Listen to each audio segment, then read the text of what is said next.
chased validation, now I validate myself. Building inner strength, putting doubt up on the shelf. No more unnecessary drama, no more wasted time. Climbing higher constantly, making my own climb. Standing on higher ground, where excellence is found. My potential knows no bounds. Raising the bar, breaking ground. My network is my net worth. Choose your company wise. Surround yourself with eagles, not with sheep in disguise. Every interaction is a reflection of my brand. Quality over quantity, that's my personal command. Standing on higher ground, where excellence is found. My potential knows no bounds. Raising the bar, breaking ground. Whoa. I'm not just living, I'm manifesting my vision. Cutting through limitations with surgical precision. My expectations are my compass, my respect is my shield. To mediocrity and chaos, I will never yield.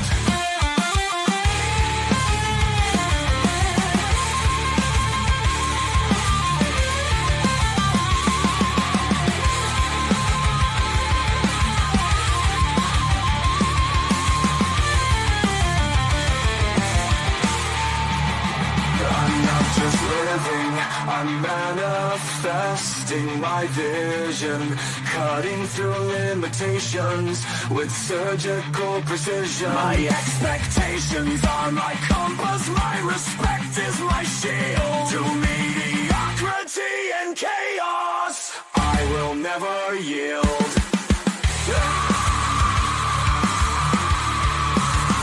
Standing on higher ground, where excellence is found.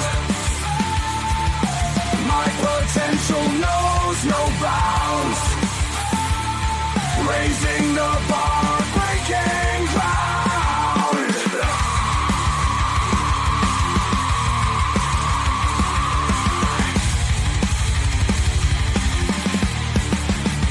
I'm not just living, I'm manifesting my vision. Cutting through limitations with surgical precision. My expectations are my compass, my respect is my shield. To mediocrity and chaos, I will never yield. How you doing, ladies and gentlemen? Welcome to This and That. I'm your host, Xander, where we're talking about this, that, and everything in between. Today, we're following up from yesterday's show. Yesterday, we were talking about all kinds of business and politics, and led into some discussions about some sports. So, I told you guys that what we do is on Monday, Tuesday, and Wednesday, we talk about money, making money for us. So we couldn't just come and talk about sports today without talking about making money through sports. So we're not talking about betting. We're not talking about gambling. We are talking about legitimately being shareholder investors into certain sports and athletic activities. So make sure that you guys like and subscribe. Make sure that you guys have the opportunity to join the membership.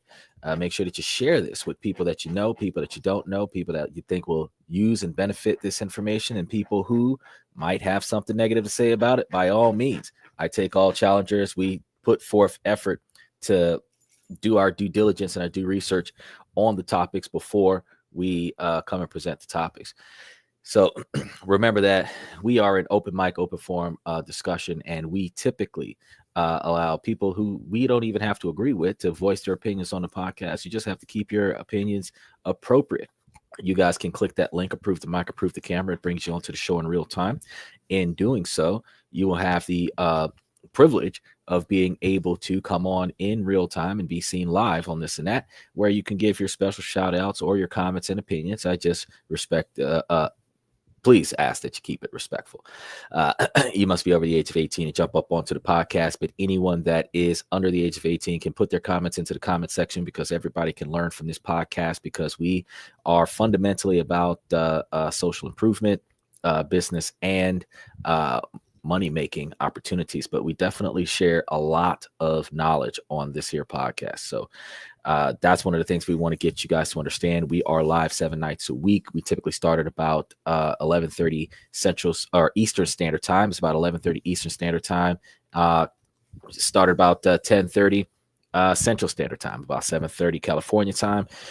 They have reduced the fire down to a minimum, almost negligent. Apparently, there's so many fires in California that it is not considered worth talking about in California, because they're talking about how the $4 trillion GDP isn't enough to contain the forestry and how Trump ain't trying to hold them down right now. So we're going to be talking about a lot of other things that Trump's doing today, because we did come across some new information, and I want to make sure I share this with you guys, because that is definitely going to give us a little bit more wealth and prosperity in our country coming soon as well. So we want to make sure that we touch base with this. Let's see. Special shout out to Red Void, Omni81. I see you guys popping in from Twitch. I appreciate you guys coming in. Special shout out to Twitter for those of you that are coming to us from Twitter. Special shout out to Reese Martinez, Max Opposer, Joe, his father. I appreciate you guys for showing us support. Mr. Pibbs, got to give you guys a shout out for showing up to the show when the show was at its infancy. But join me as we dive into the world of sports investing to see if we can actually make money. And let's find out if it's possible.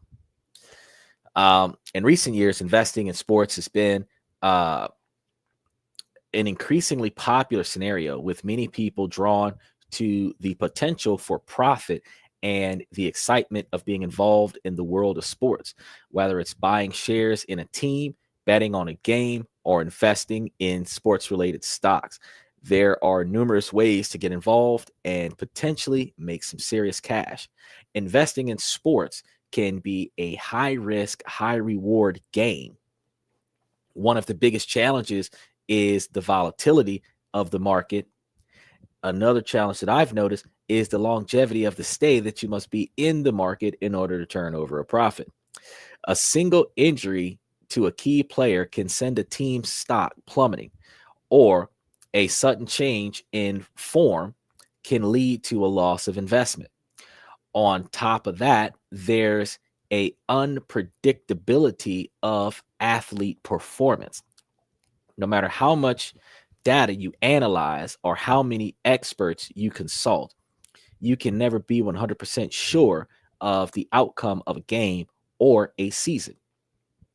Market fluctuations can also have a significant impact on sports investments, and a downturn in the global economy can lead to a decrease in disposable income, resulting in lower ticket sales and reduced revenue for teams. Because just like when Florida couldn't go to the Bucks games, the Bucks games stopped making money at the stadiums, so they started doing blackout home games to force people to go to the stadium, which led to less people watching the game overall. That was back when Garcia was the quarterback. Y'all remember that. But in situations where the fans stop coming to the game, the team stops making money off of the game being played, which means that the shareholders start making less money off of that city, that state, that the fans aren't coming to the game. Additionally, the rise of streaming services has changed the way consumers watch sports, making it harder for teams to monetize their content, specifically because you're going to see, instead of them getting paid for their memorabilia exclusively, they're getting a percentage of whatever is being promoted on whatever streaming platform that is streaming the game. So the NFL would have to have like a share scenario for all teams that are being produced on whatever streaming service, which means that they're going to have to take the dollar for dollar payment whatever billions that they're getting and divide it amongst millions of people. Because you know that all of the people that set this up got to get their cut before the players get their cut. And then you understand that there's as many as 50 plus players per team on the field, plus the cheerleaders and the water boy and the security and all this stuff. And you start spreading money around so thin to the fact that when you start sharing the wealth from the streaming services, you're not getting nearly as much as you would have gotten from direct sales of your individual product, from the direct sales of the stadium, selling your product from contracts such as jerseys in athletic sports stores and other such shoe deals, everything like that. So there's a big turn when we go from the high prices of in-person purchases in the moment to e-commerce sales. And that's going to negatively impact the bottom dollar of the success of the team, which also negatively impacts the distribution of dividends to its shareholders. Now, let's not forget about the impact of scandals and controversies on the sports world, where a major scandal can tarnish the reputation of team or league entirely, leading to a decline in investments. Typically, my personal observation is that as people start pulling out of something, I should start sliding into it. Yeah, waiting in line. Don't got to be number one, just got to get it a whole lot easier as number two. No diddy. Despite these challenges, many people have made fortunes investing in sports. But it's essential to understand that it's not a guaranteed way to make money. You need to be prepared to take risks, do your research, and have a solid understanding of the market. When it comes to investing in sports, there are several options to consider. One popular method is betting, which can be done through various online platforms or in person at sports books. You can find the average underground bookie and other such areas. There are a lot of fintech apps that allow you to bet on fantasy football, fantasy sports, where you can mix and match players instead of betting on an individual team. You have the standardized betting options where you can bet on the individual teams and their performance in the games and call spreads and everything to that effect. But another option is purchasing shares in a team, giving you a stake in the team's financial success. You can also invest in sports-related stocks, such as companies that manufacture athletic equipment or provide sports data analysis. Each method has its pros and cons. Betting can be thrilling, but it's highly unpredictable and carries a high risk of loss. Purchasing shares in a team can provide a sense of ownership, but it may not guarantee significant returns. You do got a lot of bragging rights, but as I've done my research, and I can tell you that the return off of owning a percentage of a football team, not as much as you think. And the buy-in is going to take a lot more than you think also. Investing in sports-related stocks can be more stable options, but it may not be as exciting as betting directly involved in the world of sports. So when you're trying to put your money directly in the game, I'm guessing through like betting and other such, you're going to be looking at a lot more enthusiasm. Now, investing in sports teams as a shareholder has become more accessible in recent years, though opportunities remain limited, and boy, are they limited. Publicly traded companies. Some sports and teams are owned by publicly traded companies, allowing investors to buy shares through the brokerage. And if you're buying shares through the brokerage account, for some examples like Manchester United, MANU, you can pick up shares of the soccer team, since especially when you think about how soccer season is starting. So you can start picking up shares in Manchester United, $14.44 a share as of February 25th, 2025. And even though they have no dividends paid in the past year, the last dividend paid was 9 cents a share on June 24th of 2022, which was about 3 years ago. I mean, you got to buy and hold for a long time if you're looking at waiting 3 years to get you a return. But they gave back 9 cents a share at $14, almost $15 a share, which is not that far off of the value of the real estate investment trust that I was talking to you guys about before, which they have made a shift in the real estate investment trust, as I told you they would. We started seeing a decline in the share price versus distribution towards the end of February, where we're looking at going down from 18% to about 16%. So they took a 2% dividend dip, more so because they're investing in the recovery phase of California. So a lot of the shareholders have taken some dips in real estate investment trust. But if you bought into the top 3 that I had told you guys about, you're seeing an increase in 2 of the other ones. So you're averaging a high. I threw some money down on it and seen an increase instantaneously, because if you buy it, if you buy in a few days before the strike date, what happens is that you have the benefit of essentially receiving the last 30 days of your money being in the stock. As long as your stock is recorded before the end date, the X date, that's when everybody who's on the books for the X date gets paid.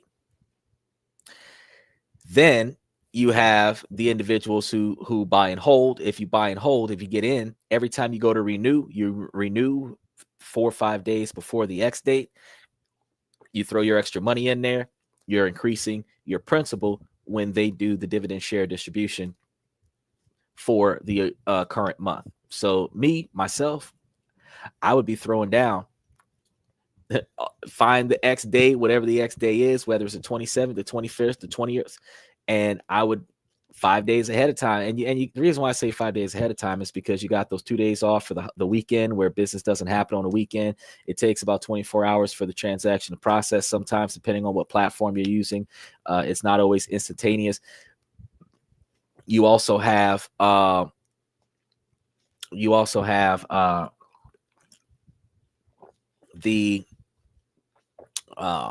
delay for holidays and stuff.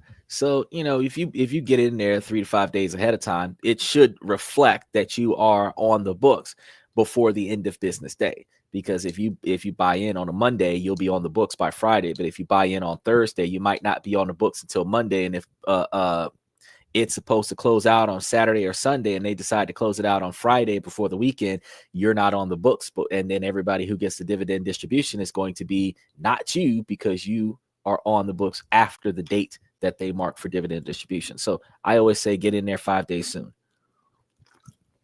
For those people who are paying for automatic bill pay, I would say that you set up an automatic bill pay on a secured, like, limited credit card. Like if you have an Amscot card or something like that, a prepaid card of some sort, where you got like $3 on the card, enough for them to test it and confirm that the card exists.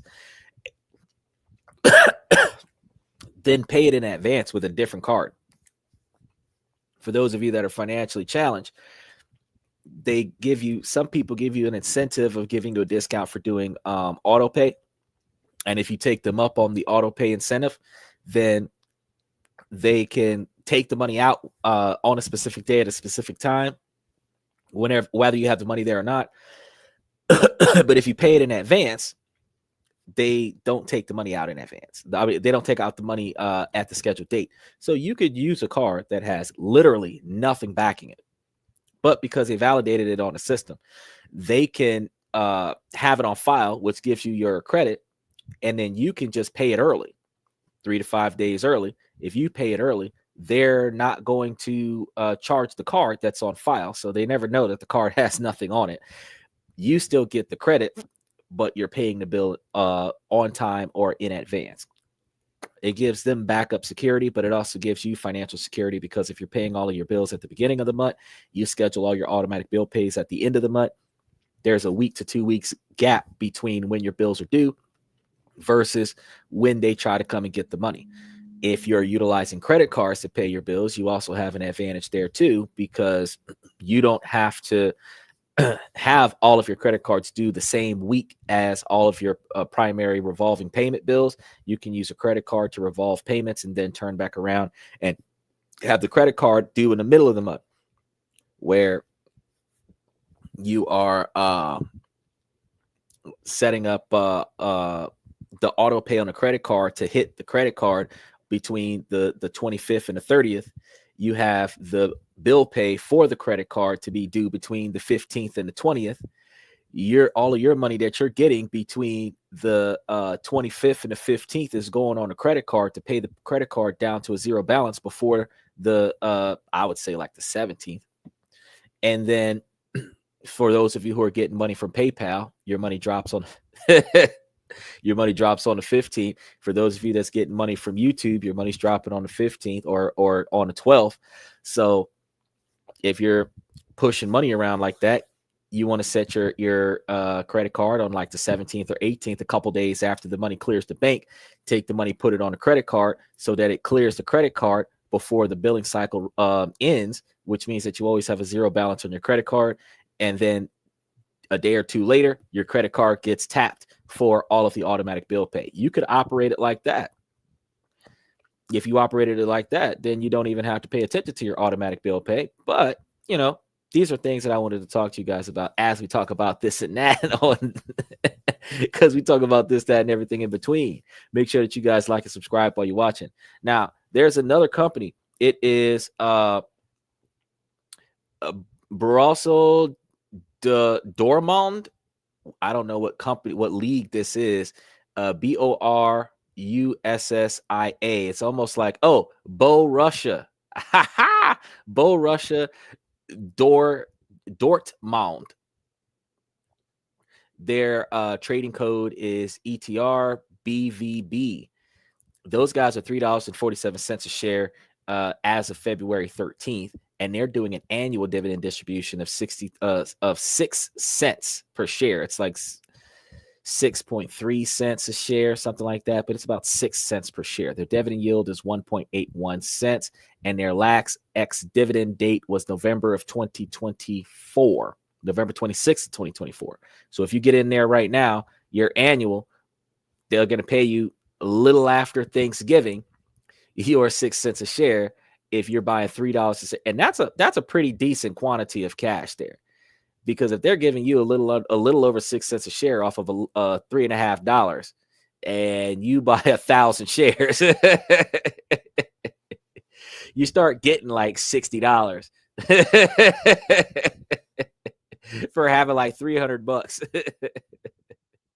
Now the Celtics, because I know that y'all are like, oh yeah, he ain't talking about nothing that we want to hear. The Celtics are a publicly traded company as well. So if you guys were trying to get some trading on the Celtics, their trading code is LSC CCP. So you can find those guys $2.18 a share as of February 15th. They do not. No, February 25th. So that was today, earlier today. Their share price is right now $2.18 a share. They do not provide dividends at this time, dividend data at this time. But most of the shares that we talk about that are not cash stocks are not intended for you to receive dividend distribution on them. They are intended for you to invest in them. And then, as I told you guys before, I've got to take time out of my week, 1 week, to sit here and talk about exactly how we go about doing that. Probably going to leave that information for the members who join the membership, how to utilize your shares of stock as leverage towards cash loans, so that you can utilize cash loans to make purchases. And if you have a diversified platform where some of your platform is non-cash dividend stocks and some of your platform is cash dividend stocks, if you have a large enough percentage of your cash dividend stocks that's paying dividends on a regular basis, you can utilize the dividend distribution to pay off the loan while utilizing the full value of all the stocks in your possession as collateral, sometimes 100% collateral towards a cash loan. If you've got $100,000 worth of stocks, you can take $100,000 cash loan out, utilize that $100,000 cash loan to tiptoe over there and tag into the purchase of anything, a car, Tesla, a house, whatever. And then the dividends coming from the stock, as long as they're high enough, can cover the full cost of the loan, where the stocks are paying for the loan. You own what you have, green title and all, deed and all, and the profits that you're getting off of your stock investments covers the cost of the loan, the cost of doing business. Where when you're filing taxes, the amount of money that you're making off of the investment in stock is paying off of a massive cash loan. That's a tax blanket. So the stuff that you bought ends up not costing you $1 out of your own pocket, because it's coming from. That's when you start dealing with passive income, because passive income is money that you put somewhere to make money for you, and now you're getting paid off of the existence of that money. That's passive income, money that passes through you.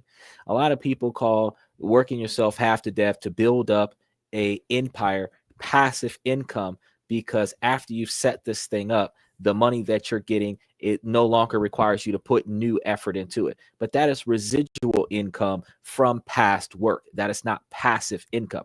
Passive income means you never had to put any effort into it outside of starting it up. Meaning, Donald Trump put down money in the WWE. All of the profits he gets off the WWE is passive income, because Donald Trump doesn't have to work in the WWE every day to make money.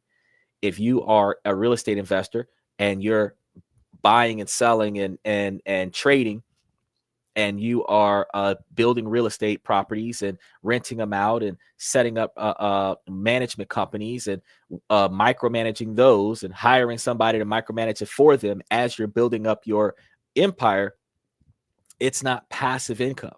That's residual income. Just because you only have to check in once a quarter to make sure that the money is right doesn't mean that you don't have to get in there and put some effort, because you have to continue to get more properties. You have to continue to make sure that the money is right.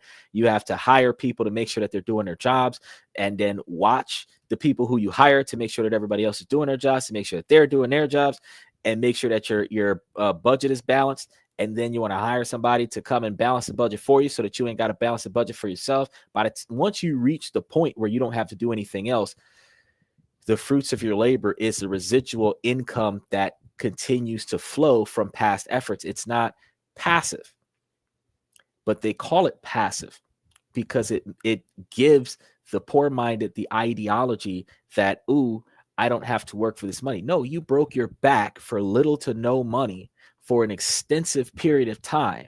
And all of that effort with dedication and not quitting led to a point where now your money is making money for you, and you no longer have to put in the effort into that. Residual. That is not passive. Moving on, the Atlanta Braves is another publicly traded stock that you guys can get off of NASDAQ. You have BATRA and BATRK, and they're two different series of common stock. You have Series A common stock, which is BATRA on the NASDAQ, which is $42.82 a share. They just took a loss of 1.29%, which is about 56 cents loss. Their market cap is $2.43 billion. Now, the BATRK is a Series C common stock, and we talked about the difference between A-class stock and C-class stock prioritization stocks in our establishing a corporation and getting funding shows. We did two different shows about this. When you're establishing a corporation and you can sell shares to the non-ownership shares to the stock of your company, versus when we talked about investing in companies, where you can invest in companies as a priority share or a common stock share, because if you have voting shares, then you have voters' rights. You're on the board. If you don't have voting shares, you have like a non-voting common stock, which allows you to just receive money off of the success of the company, but you don't have a voice in the direction that the company goes. Like your voice is whether or not you leave your money there or take your money out. However, the Series C common stock, which is not as prioritized as the Series A common stock, is $39.02 a share, and you're looking at a loss of 1.39%, which was 55 cents down. Now they have a market cap of $2.43 billion as well. Now the New York Knicks and Rangers are through Madison Square Garden Sports Corp, NYSE, MSGS. As of February 25th, 2025, if you are trying to invest in Madison Square Gardens Corporation, you should just do that, period. But if you're looking for the Knicks or the Rangers, if that's your favorite team and you want to have some ownership of your favorite team, you should go ahead and grab them, because as of February 25th of 2025, their share price is $214.91 a share. Now, there are a lot of companies, there's a lot of teams and a lot of sports that can be invested in, but they have a private equity fund. So there's several leagues now allowing private equity investments in teams, including the NBA, NHL, MLB, MBL, and NWSL, all of these values. And recently, the NFL approved up to 10% private equity investments per team. Each approved team, when they have a firm that wants to invest in them, can invest a maximum of 6 teams out of the league. So you could be rolling in the dough, but you can only put up to 10% of the value of the team, and you can only do that to 6 teams. Some people are like, oh yeah, that ain't nothing. I'm drinking this water because I was like, holy, that's a lot of money for 6 teams. All right, hold on. Let me show you how this works. An individual stake must represent at least 3% ownership interest in a team. So an individual stakeholder must represent at least a 3% ownership interest in a team.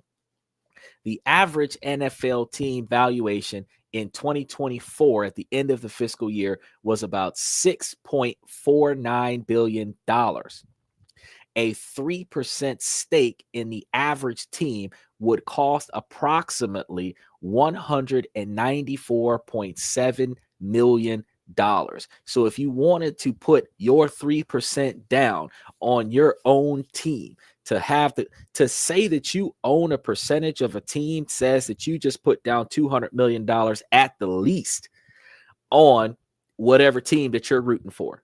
That's going to give you access to the skybox. That's going to give you VIP treatment. That's going to probably give you free buffets, all this stuff at the stadium, free tickets, free airfare, all this other wild stuff. I'm not guaranteeing this. I'm just saying hypothetically, for $200 million, they should be sweetening up your pot real quick to say that you got a percentage of that team. However, team values vary significantly. The Dallas Cowboys, the most valuable teams, were worth $11 billion in 2024, and a stake of 3% would have cost about $330 million. And the lower value teams might be closer to $5 billion, and a 3% stake in such a team would cost around about $150 million.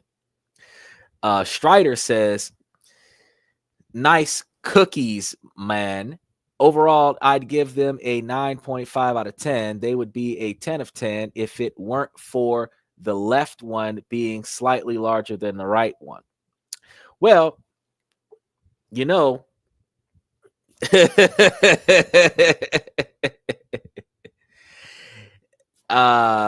what did Adam Sandler say?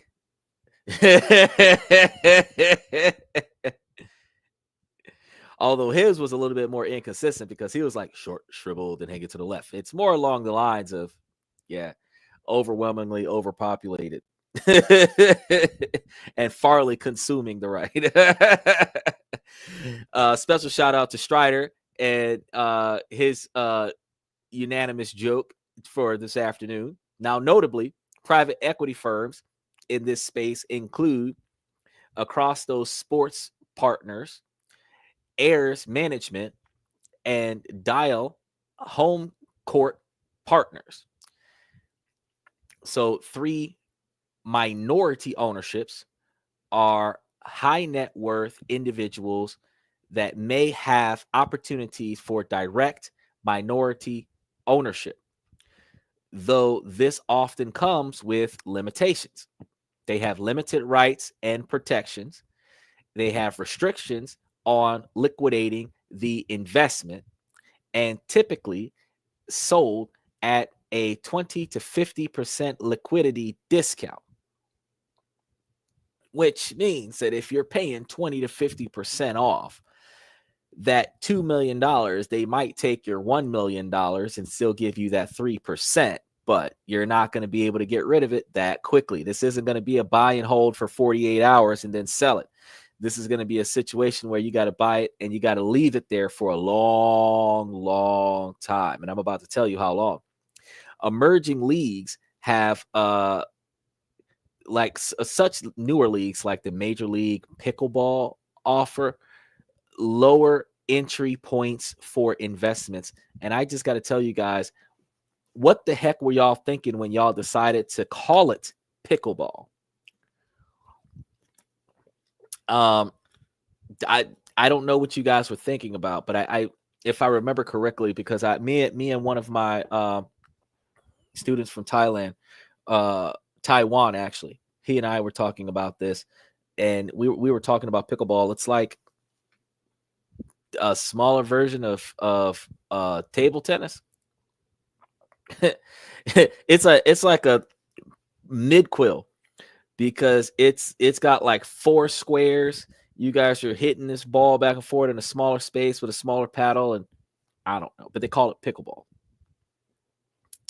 The things people do, but you can put a pickleball spot in a lot more places than what you can put a tennis court, and it's outdoors, so you can do something a little bit more active than playing paddleball or foosball, so yeah, but they did a whole league, so now everybody is putting into their pickleball scenario. But when you're dealing with other limited opportunities due to the scarcity of teams and family ownerships, you have high capital requirements, even for minority stakes. So the league approval process for ownership changes, and potential conflicts of interest when owning multiple teams, often prohibited within the same league, become an issue. You're going to be dealing with issues such as like your teams rivaling themselves. You're going to be dealing with issues like buying too many teams inside of the same league, and they're all destined for the Super Bowl. You're going to have all kinds of conflicts of interest. You've got shenanigans involved, because when you start buying 6 teams, only one of them can make it to the Super Bowl. Now you're looking at unique financial dynamics of sports franchises.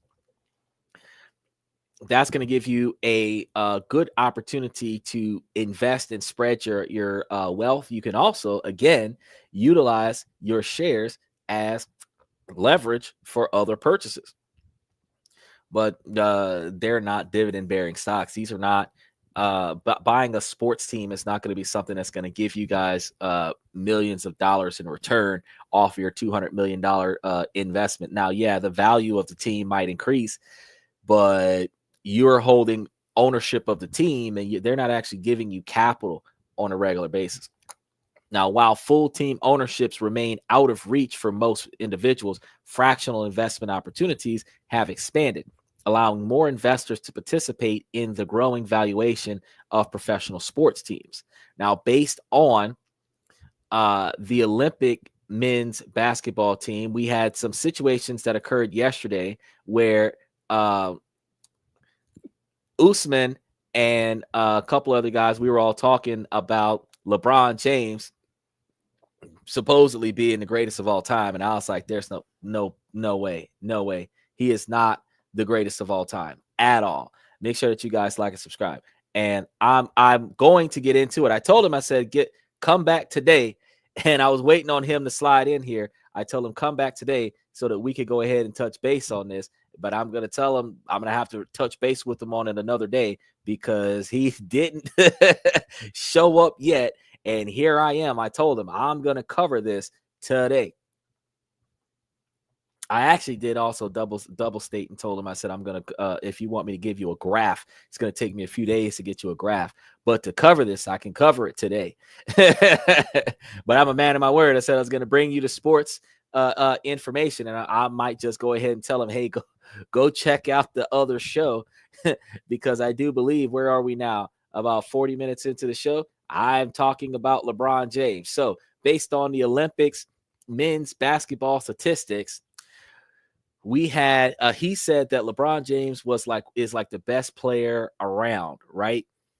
Well, he kind of tried to throw him into the category of the greats and put him in like the top 5, and I'm like, no, that's not going to work, because even in the Olympics, Oscar Schmidt from Brazil scored 1,093 points in the Olympic Games, which is far more than LeBron James. Andrew Gaze from Australia scored 789 points in the game.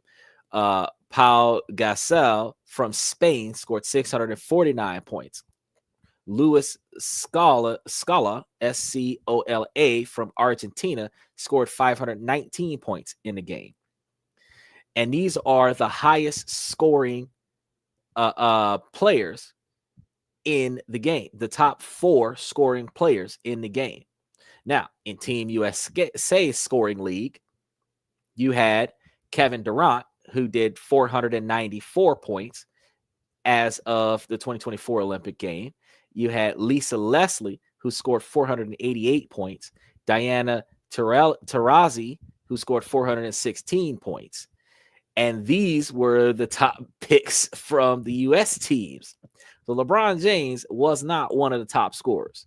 When you put him in a room full of top scorers, he didn't do that good.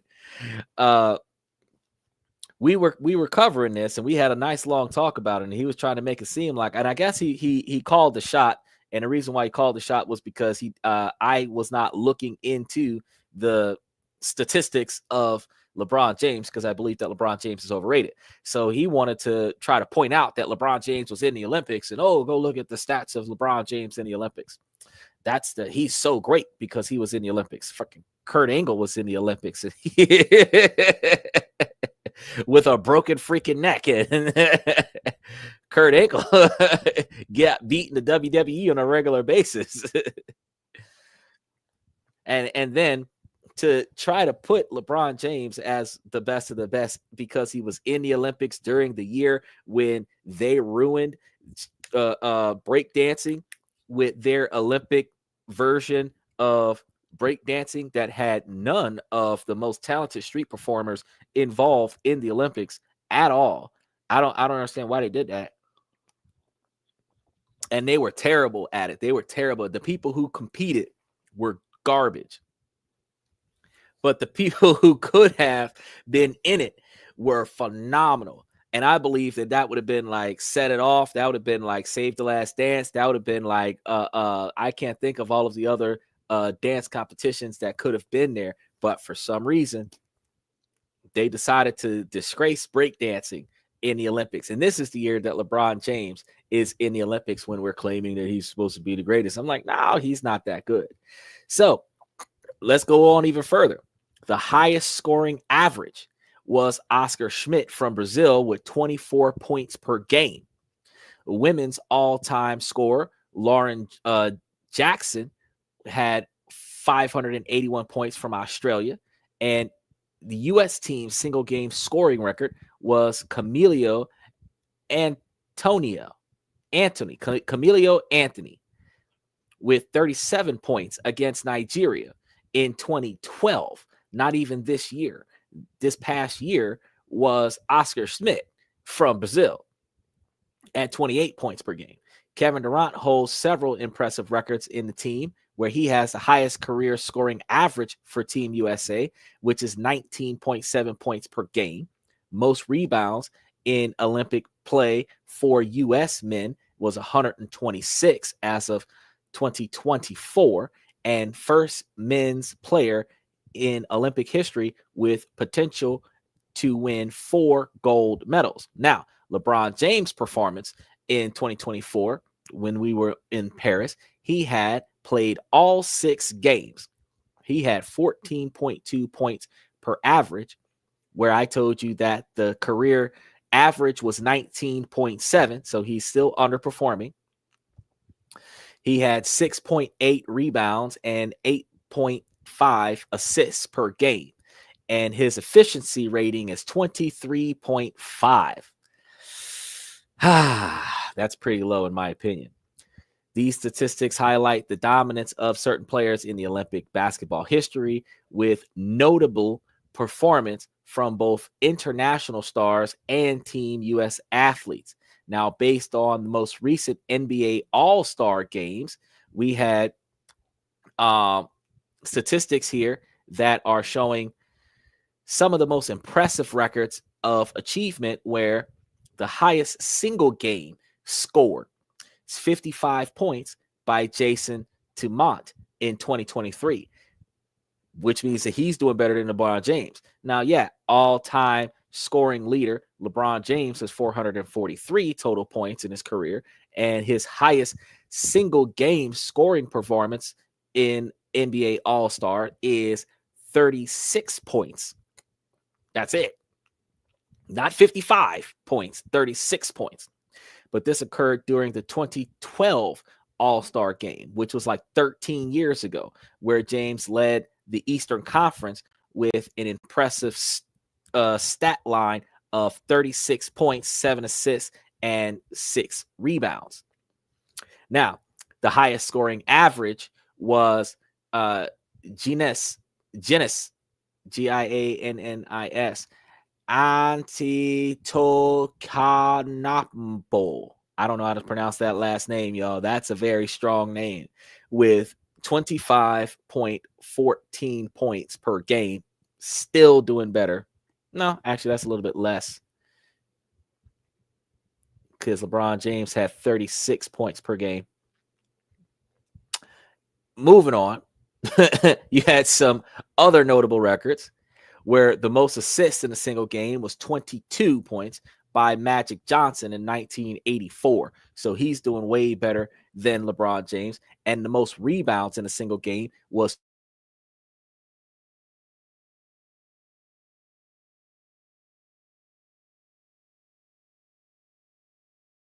sharp a knife your wedding.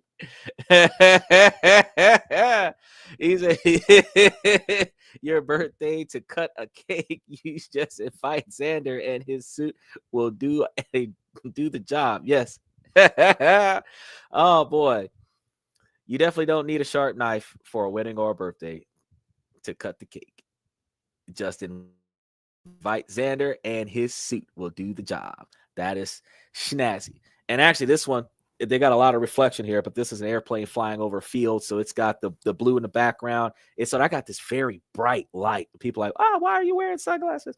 There's this very bright light, but if it wasn't such massive glare on the suit right now, you'd be able to see the airplane flying over the horizon, which matches the green suit and the brown and white shirt, which also emphasizes the ground and the sky inside of the tie. So all of the colors blend in together. I told you I match all of my suits to my ties. It's wild. It's wild. But I was just going off of how much of this did you hear, Usman? Because I told you I was gonna get it. I went over the Olympic stats. You want me to start over? I'll go back over it. I was going over Olympic stats. No, it's not new bulbs. No, it's not new bulbs. It just so happens that every now and again there is a lot more glare. It could be the reflection of the lenses off of the camera, off of the a lot of deflection, because I'm wearing different glasses today. I don't know, but it's significantly brighter. But no, it's not new bulbs.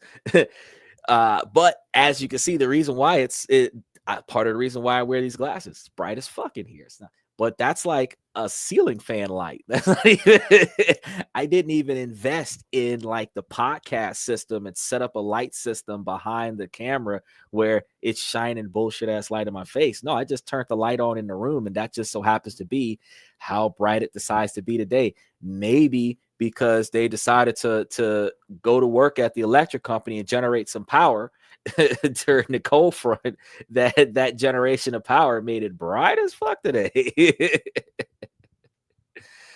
Beyond my control, though. But I was talking about, I'm gonna go back over the lack of success of LeBron James. You want me to start back over? I'm gonna start back over because I told you I was gonna get that information, and I got it. You said, oh, what about him in the Olympics? All right, in the Olympics. So that I could tell you I told you so, because I had to do the stats, because if I wasn't right, I was going to have to give you a formal apology online, and I haven't been wrong yet. So lucky, I've been coming close.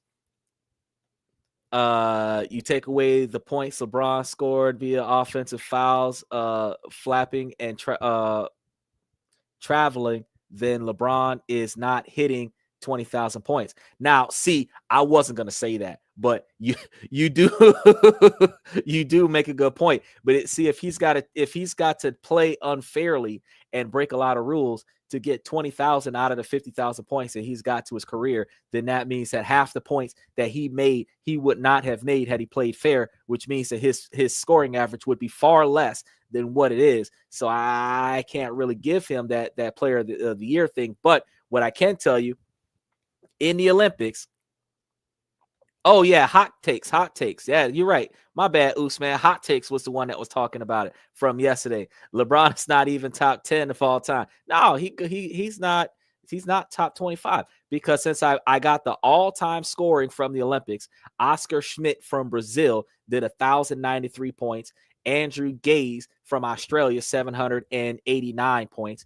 Paul Gasol from Spain did 649 points. Luis Scala from Argentina did 598 points. That's a top 4 scorers in the Olympics. LeBron James ain't in that list. U.S. teams had Kevin Durant, 494 points from this year. Lisa Leslie, 488 points. Diana Taurasi, 416 points. That's this year. LeBron James was there. He's not in this list. Further, you had Oscar Schmidt from Brazil with 28 points per game. You had Lauren Jackson with 584 points from Australia.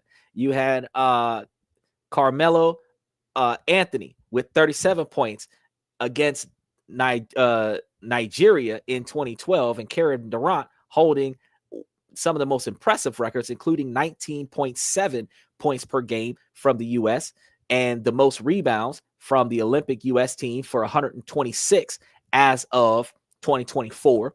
LeBron James ain't there neither. You have he's also one of the first men qualifiable for 4 gold medals. Now, LeBron James' performance, since he's not in the top 5, I had to go and find LeBron James' stats from the Paris Games. He played all 6 games, 14.2 points per game, not nearly as much. 6.8 rebounds per game and 8.5 assists per game. His efficiency rating was 23.5. Now, I would assume that 23.5 is out of 100, which means that's a failing grade. They could say 23.5 out of 50. That's still below half. But his efficiency rating was 23.5. I don't know. Maybe on 2K, they might rate him like a 94 or a 97, but in reality, I don't think so. I went even further. He said, look at the NBA All-Star games. I went to the NBA All-Star games. The highest single game scoring was 55 points per game by Jason Tatum in 2023. We didn't even talk about Jason Tatum.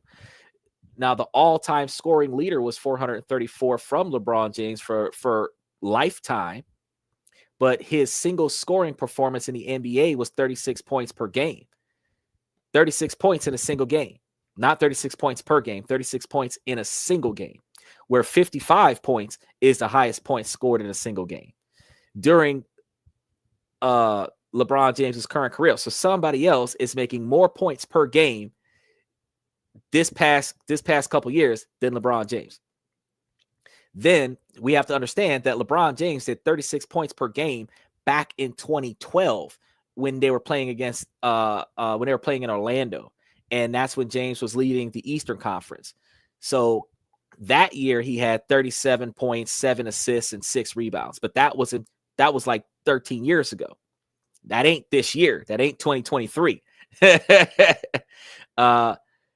Giannis Antetokounmpo.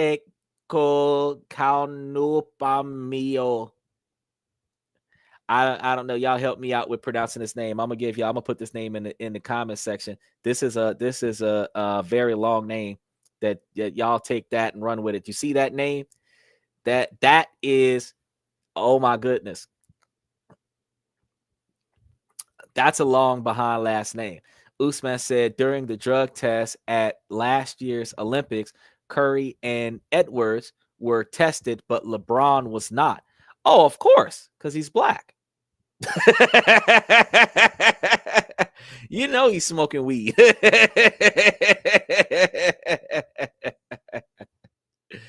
Oh man, you know how many players we would not have in sports if they were tested for marijuana? Telling you. Now, is he taking steroids? I doubt it. But Genesis had 25.14 points per game, which is still better than LeBron James. So that's like 17 players that I've named that have better stats. Now, when we start talking about of all time, you have the most assists, which is 22 most assists by Magic Johnson in 1984. The most rebounds in a single game was 27 by Bob Petty in 1962. The most steals in a single game was 8 by Rick Barry in 1975. So you can't say that he's the best player of all time. The most blocks.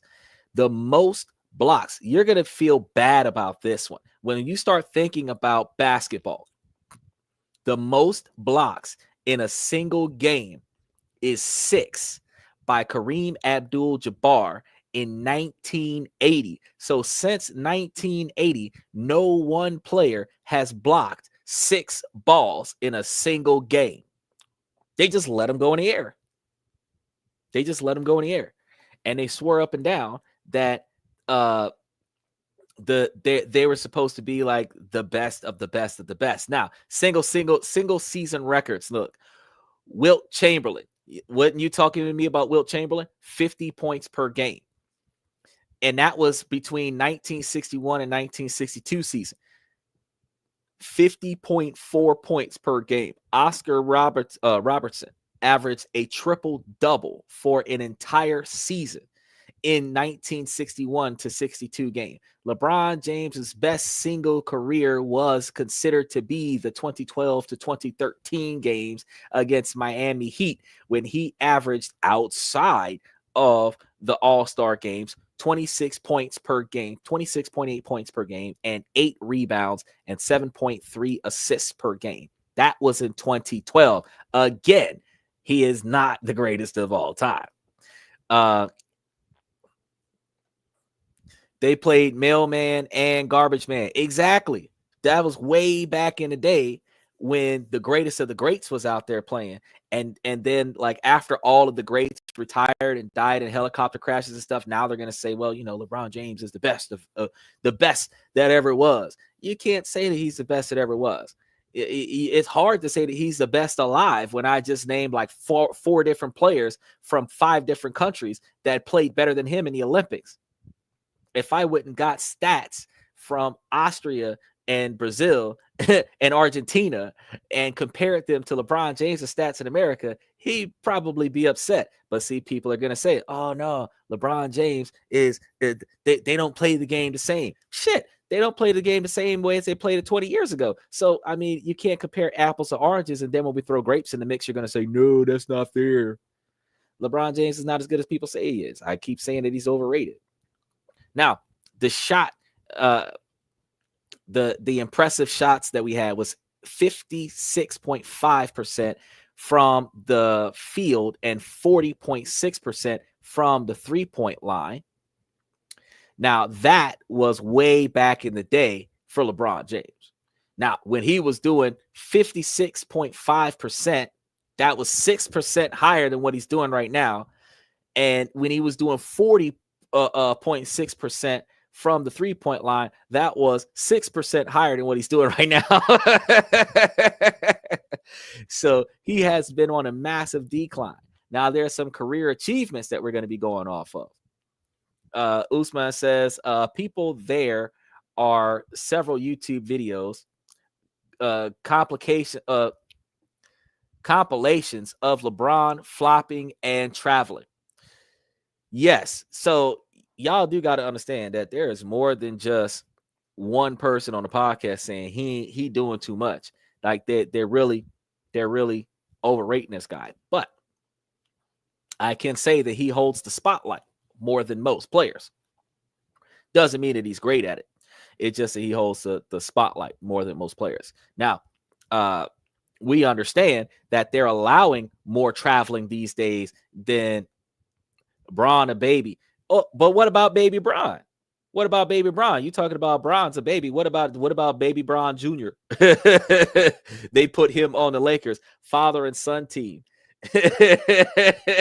They take turns fouling and missing the ball.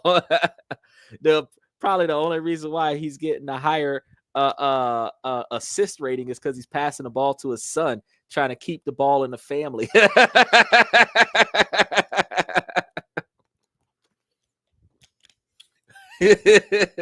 Worse than a cartel trade-off. LeBron passes it to LeBron. Then LeBron passes it back to LeBron. Then LeBron does a layup and LeBron dunks it after the assist from LeBron. 3 other players standing there watching. Everybody was open. LeBron didn't pass it to anybody except for LeBron. He knows how to draw attention to himself. Should not be there. Nah, he shouldn't be there. You're right. He should not be nowhere near. LeBron Jr. should be in the stands, in the press box next to LeBron James. LeBron James should have retired 10 years ago. But because the game got soft, his old behind could stay in there. But they're saying, oh, well, he's not even in there all the time. Of course not, because he'd have an asthma attack and die if he played a full game. Dude wouldn't live long enough to play 4 full quarters anymore. he's a quarter 3, bring him back, and quarter 4, hold him down, and then walk back off the field. He'd be sweating like a cactus dying in the desert.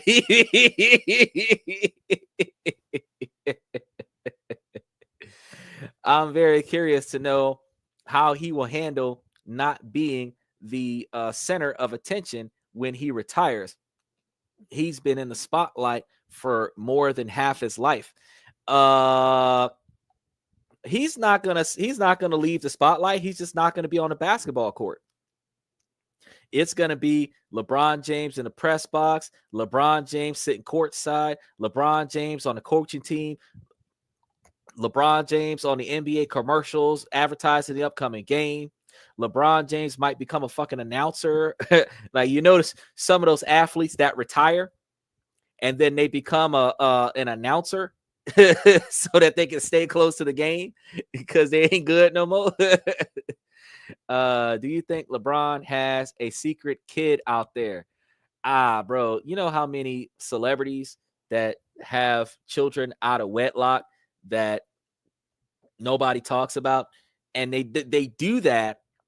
Sometimes they don't talk about those children, not because they don't care about those children, but because they don't want the negative reputation of the children being born out of wedlock to negatively impact the child's upbringing, because the child will get bullied, being treated as a bastard child.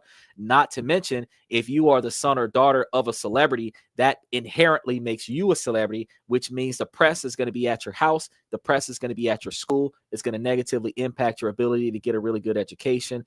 It is going to make you egotistical, self-centered, and vain. And it's just not good for the normal upbringing of a child that is not in the spotlight with the rich side of the family. It's a lot like those stories that you hear, bedtime stories, where they take the prince and put him into the village with the commoners and just tell all the commoners that one of the children is royalty, but don't tell them which one, and all the kids get treated equally. But if you tell them that one of the kids is royalty, while certain kids will get treated like shit, some kids will get the special treatment, and the children will not grow up humble if they know that they come from wealth. They won't come up humble if they know that. So if they come up living like everybody else, they will be more humble and more civilized. And then when they inherit the wealth, they'll know how to behave with it. Some of them. Special shout out to Mari Grau, because I mean, he's been up in here throwing comments out, and I forgot to give him a shout out because we were all on the same page about how LeBron James is garbage. Mara says they say that fast pace and the scoring and no D are what brings the money.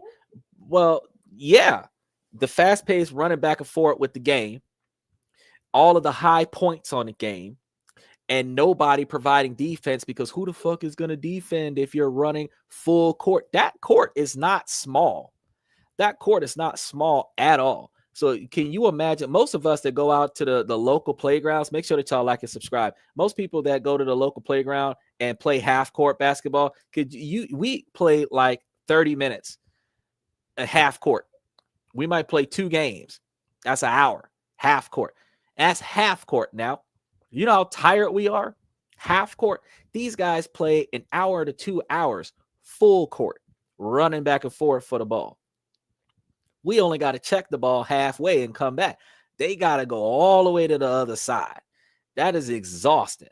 Yeah, we might be playing 3-on-3, but they're playing 5-on-5 and they doing full court. That's reckless right there. So, you know, yeah, it is gonna be exciting. Oh, they made a point. Oh, they made another point. Oh, they made another point.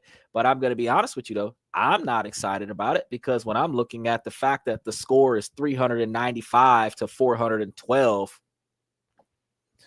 all I see is ain't nobody blocking. The ball went up, it bounced off the rim, it came back down, and when it came back down, somebody dropped it. That's what happened. It went up, it came back down, and somebody dropped it.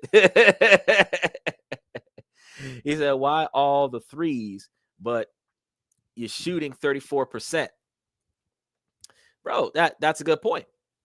All the threes, ain't nobody blocking them. That's because they're taking a risk and they're just throwing the ball because they don't have the skills to shake and bake and make it to the hole. They had more 2s than 3s back in the day. That's one of the reasons why I say that Stephen Curry is better than LeBron James, because Stephen Curry throws 3s, and Stephen Curry he's shooting balls from impossible distances, and he's making it 40% of the time, 50% of the time, 65% of the time. You understand? You're talking about like rainbow, like not just a 3-pointer. You're talking about like 75% away from the goal. He's shooting the ball. Like the one time that Stephen Curry threw the ball up without even looking, he threw the ball up, made it. He's high-fiving LeBron James. The ball went in. He wasn't even paying attention to the ball go into the net. He didn't even look. He just threw the ball, and it just goes in. And you're telling me that LJ is looking at it with no guards and he shoots it, and half the time he misses? Like, you can do that playing basketball by yourself. You don't need, you could be LeBron James playing against a elementary school and miss 50% of the time like that, because it's not like he's missing because of the blocking. Because like I told you, Kareem Abdul-Jabbar had the most blocks in a single game, which is 6 blocks in a single game. 6 out of 4 quarters. 2 halves. 6. So that's 3 in the first half, 3 blocks in the first half, 3 blocks in the second half. He said, facts. Melio scores with volume, not skill. Like, what's going on? The more balls you throw up, the more often you have an opportunity to get a point in. I actually told somebody that when I was playing basketball with them back in the day, because I sucked at basketball. But I got more points than everybody else because I got the ball more than everybody else. So I threw the ball up more than everybody else. So the ball went in more often. But I was still scoring like 25% of the time.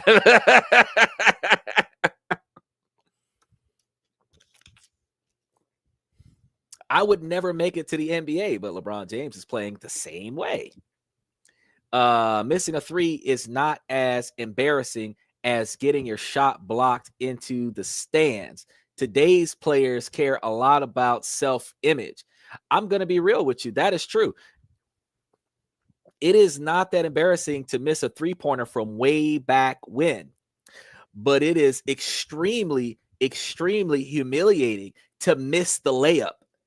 But they don't care about that.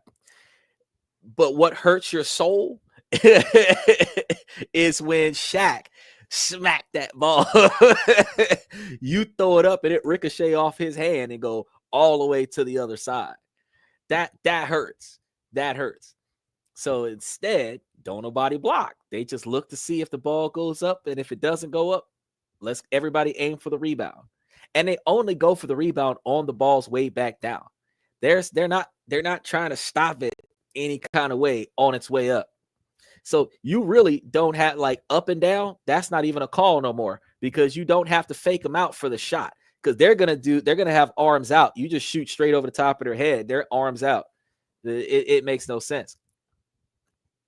It didn't cost $200 to go see you play. You damn sure right.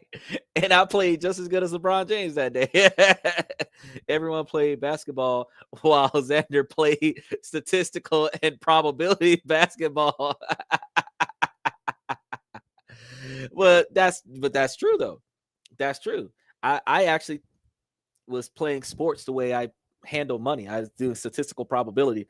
The probability of success is increased by the quantity of attempts. So the more attempts, regardless of the ratio, increases the quantity of success. I mean, you could say, well, no, if your ratio is higher. Well, no, if my ratio is higher, that means I'm going to be more successful. But the more times I attempt it, the higher the probability that I will succeed. Because if you're looking at the probability of one success out of the number of attempts, the more attempts you have, the higher probability that one success will occur. And all you need to do when you're thinking about that same type of logic and probability is the probability of a second success is going to continue to be multiplied by the number of attempts that you make off of the previous success.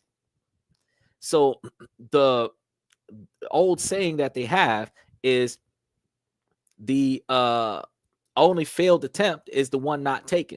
The only failed shot is the one not taken. LeBron James kind of takes that a little bit too closely because he don't even want to share the ball. He just throws it up there. But most MVP awards, Bob Petty and Kobe Bryant with 4 each. Not LeBron. LeBron James with 535 he's got the most minutes in the game. LeBron James, 535 minutes, not points, 535 minutes. And the most total assists was Chris Paul with 128. Most total rebounds was Wilt Chamberlain with 197. And in recent performance, Karl Anthony Towns scored 50 points off the bench in the 2024 All-Star games. 50 points off the bench. LeBron James was in that game. He didn't do it. Stephen Curry scored 50 points in 2022. LeBron James was in that game. He didn't do it. That was also in an All-Star games. So these statistics are going to highlight exceptional performances as long-term dominance of various players in the NBA and All-Star game history continue to progress. But when we were talking about earlier about investing in stocks and shares and stuff, you got to remember that it's not about getting lucky or relying on gut instinct. It's about understanding the market and mitigating risks and making informed decisions. By adapting to disciplined approach, you would be able to increase your chances of success in the world of sports investing. We were talking about today about putting your money where your team is, your favorite team is. Now, y'all know that we talk about this, that, and everything in between, right? Y'all know that Monday, Tuesday, and Wednesday, we talking about money, making money for you, and how the Trump administration is making changes in our economy, making changes in our government that is going to lead to alleged financial improvements in the United States society. just recently, just this week, President Donald Trump announced a plan to introduce a new gold card visa program for immigration that would offer wealthy foreigner investors a path to U.S. permanent residency and citizenship for $5 million. This is a true story. So I know anybody who's seen that meme going through TikTok, I corroborated it. It is a true story. They're going to spend $5 million per applicant. They will get green card privileges for permanent residency. This path to U.S. citizenship for wealthy foreign nationals will be a new replacement for the past program for this exact same purpose. Now, the timeline is expected to launch within the next 2 weeks. It's going to replace the existing EB-5 Immigrant Investor Visa Program. The EB-5 Immigrant Investor Visa Program, established by Congress in 1990, offers foreign investors a path to the U.S. permanent residency in exchange for capital investment. So you're going to buy citizenship. They got a lot of countries out there that does that. They say you can't come to this country unless you have so many dollars in your pocket when you get here. You got to buy citizenship. They got some countries that offer you long-term citizenship in their country, dual citizenship, because you got to buy citizenship. Special shout out to Stryer. He said, cool, $5 million right off the debt. Oh, but it ain't even going to be debt, bro. It ain't even going to be debt. Check this out. Yeah, it's $5 million off of our debt, especially if they're not lining their pockets, since Doge is over here making moves. $5 million to buy an American citizenship. Yes, sir. $5 million to buy American citizenship. So as long as you're not recognized as one of the international cartel members and considered on the Interpol watch list or some shit, you should be able to come from Dubai with $5 million, buy American citizenship, and not have to go through the trouble that H-1Bs and EBWs have to go through. You just say, hey, I got $5 million. Give me a visa. Now, the minimum investment back in 1990 was $800,000 to target employee areas, or $1,050,000 in non-target employee areas.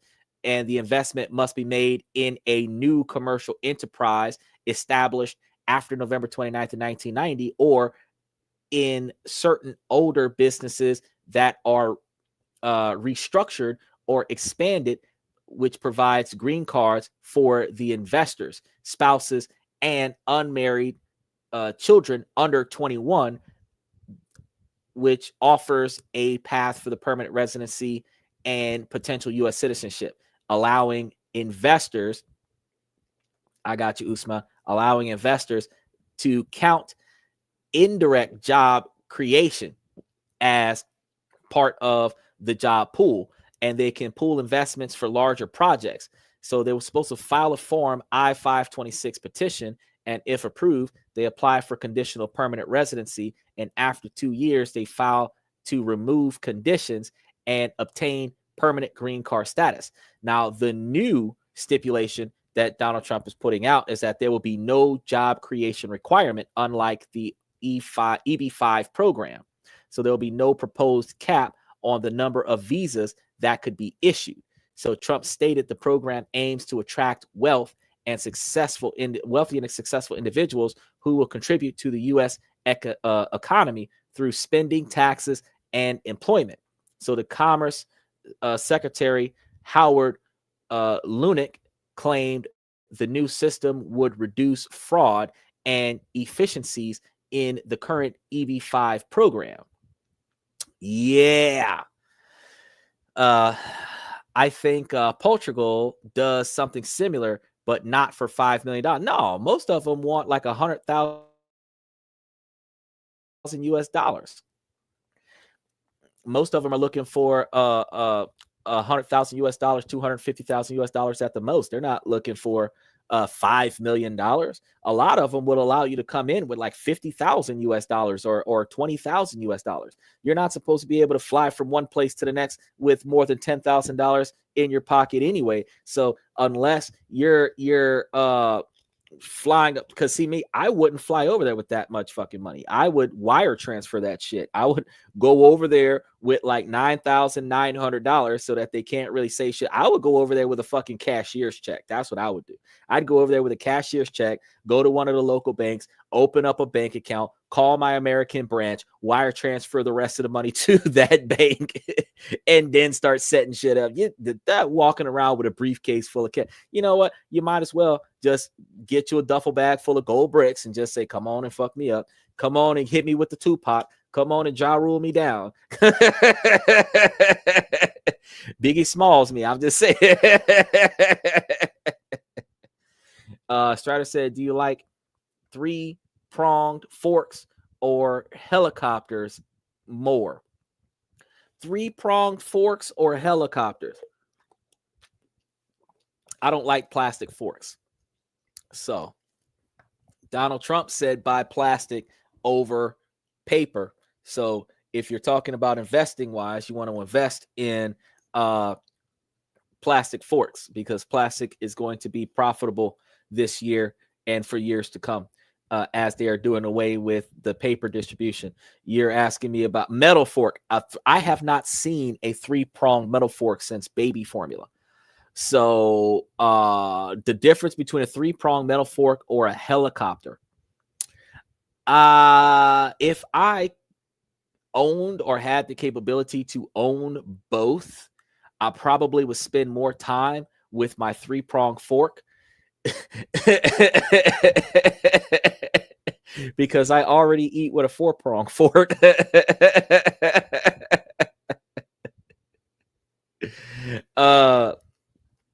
Not a big fan of gravy. So it does add flavor to the food, but I'm not sitting here trying to sip the soup. So, I like to give the gravy to the dogs. So probably would play more with my 3-pronged fork while riding on my helicopter. But if I had the ability to have just one, since I've already got a 4-pronged fork, I would get the helicopter. Because the difference between a 3-pronged fork and a 4-pronged fork is the shrimp scampi, shrimp cocktail. But yeah, they are giving others the ability, and apparently they're saying, yeah, it's probably going to take 2 years at the most to get fully wrapped up in the non-conditional U.S. citizenship. But you apply, you give America $5 million. Now think about how much money that is going to entice. There are right now 37,000 new applicants for the HB1 visa.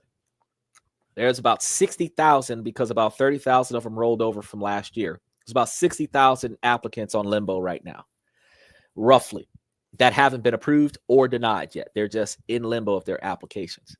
Now, 60,000 non-Americans, if 10,000 of them put up $5 million to get citizenship, where this is like unlimited spending visa, like you can do whatever you want with this, file taxes, start businesses, blase squaze.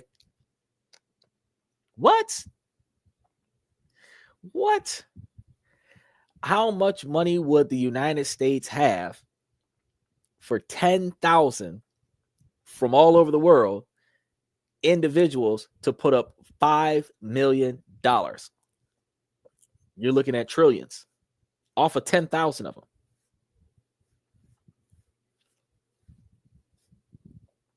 So I could see why he would do that, because you got 60,000 people battling the odds trying to get in because they're smart. He's at 500 billion. 500 billion. Facts. See, I was sitting over here thinking trillions.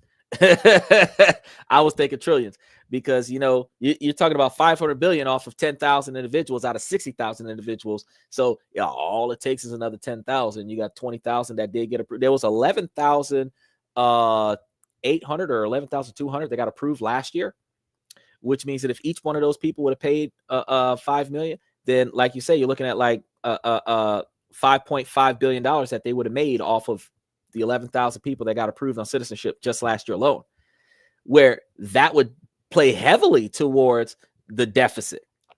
And if, like we were talking about yesterday, instead of them giving that money to the U.S. people, if they were to reinvest it into the sovereign wealth fund, generating more wealth for the U.S. government, where the U.S. GDP would be in the positive instead of in the negative, we would have more money making money for us, and our country would be more valuable because we would have pure profit. A country that would make us ideally the richest country in the world, because our money is worth more than everybody else's money, and we have no debt. That's like an 850 credit score for a country. We got like a 710 credit score for a country right now. Actually, probably worse than that. We're probably around about the 560, 580 range, because we're not in the top 10 successful countries debt-wise. We got a lot of debt. Straya says, I actually gained South Korea citizenship by scalping Lego sets away. He said he's scalping Lego sets away below retail value and reselling them to little kids 4 years later at twice MSRP. Was able to rack up about 50,000 to buy my way in. Sheesh. That is skill set. Entrepreneur mindset. But that you could do that. You could actually buy Hot Wheels in America for $1, $2 a piece. Hold on to them for a little bit of time. And then go to another country and sell them bad boys still in the package, unused, and sell them for like $10, $15 a piece, where they will pay to have those rare and unique and they're no longer sold in stores, so that increases their value. I'm telling you. And if you have a large enough collection, yeah, you could draw back $50,000 just like that. And just like I said before, depending on what country you're going to, if you put enough money down, they'll give you a decent standard of living out there. Because places like Korea and Japan and stuff is talking about under $10,000 a year. You're talking about $8,000 to $10,000 a year to live there. $8,500 in Japan. I think it's like $9,700 or $10,000 in South Korea to live modestly. So $50,000 without a job, you would be able to live in Asia for 5 years before you would need some money. And that's if you don't invest the money. That's if you're not living off the interest. That's just going there with $50,000 cash and just saying, well, I'm going to stay here until the money's gone. You could live there 5 years off of $50,000 and not need to work. And it might be longer than 5 years if you put it into a stock or a bond that will give you the ability to any type of high interest bank account that'll give you the ability to gain interest on your investment. So if you put your money there for 5 years and you got $50,000 and you're getting a 1% return on it annually, you might end up drawing back like $5,000 or at least closer to $500, where you would be ended up with, over the course of 5 years, more than enough money to probably run 6 years, depending on how things work in that country with their interest rates and their compound interest setups. So that's a lot of money to draw back off of something as simple as getting Legos on a low and selling them for a premium somewhere else and flipping it. That is very impressive. But that's what the individuals do when they are collectors items. They collect a lot of stuff that is popular, hold on to it, and then wait a few years and then sell it when it's no longer being sold anymore. Sell it when it's no longer accessible or available. You know, you can do it inside of your lifetime, or you can collect stuff that you inherited from family and friends that are still in pristine condition and sell it when it's no longer accessible to people who will relive their childhood by buying this stuff from you now. That also gives you a large profit. People do that when they inherit uh vases and portraits and paintings and stuff to that effect, artifacts from their family's lineage, where they would buy certain things and then the family members would buy it and then they would go ahead and sell it back. He said with 200,000 euros, you could buy 4 houses in Pakistan and live in one and rent out the other 3. Shit, with $200,000, you can buy you an efficiency in the United States, living in somebody's backyard and paying rent to park your car in the front yard. So 4 houses for 200,000 euros in Pakistan. Shoo! This is why I say real estate is a thing to do. Because if you have a $400,000 house in the United States, you can mortgage that bad boy for 50% of its value, take $200,000, go to Pakistan, and rent out all 4 houses.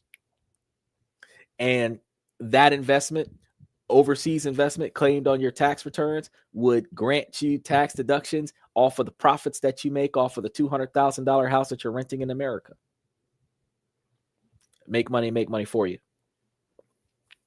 But that is residual income. Just like I was telling you guys before, the difference between passive income and residual income. People claim that anything that you do not have to set a schedule to and clock in and show up and put effort into is passive income.